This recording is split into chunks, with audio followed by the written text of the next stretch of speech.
یه دوره شروع کردیم رایگان 10 قسمتی که اینستاگرام رو کاملا داخلش آموزش بدیم. اما همش اینستاگرام نیست. اینستاگرام فقط بستریه که ما داخلش میخوایم ارائه محتوا داشته باشیم. مثلا یوتیوب هم میتونیم کار کنیم. نکته مهم اینجاست که ما چطور میخوایم فعالیت خودمون رو شروع کنیم. حالا اون آموزش قسمت اولی رو گذاشتم، برین تماشا کنید و بعد بیان یک سری نکاتی رو اینجا بهتون بگم. قرار نیست من فقط آموزش‌های صرف تون محیط بذارم، میخوام این آموزش‌های فی‌البداهه و کوچیک و خلاصه رو براتون بذارم. توجه کنید به این موضوع که قدرت بیان شما مهمه.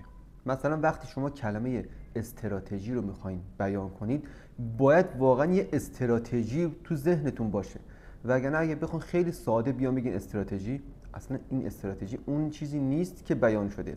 باید بگین استراتژی، یعنی روی کلامتون تکیه کنید.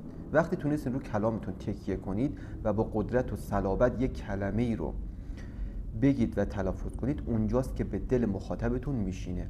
پس روی قدرت کلامتون خیلی خیلی توجه کنید. و نکته مهمی دیگه این که کتاب بخونید. کتاب باعث میشه که دایره لغات شما بیشتر بشه و توی صحبت کردنتون بتونید روانتر صحبت کنید.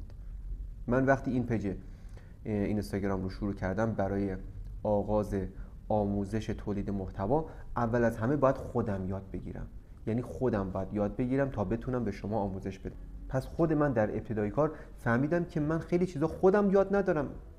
مثلا صحبت کردن و پشت دوربین اومدن و لبخند زدن و حرف زدن و همین راحت ارتباط برقرار کردن و شاید همین برای شما الان یکم مشکل باشه، برای خود منم همین الان مشکله، ولی باش کنار اومدم.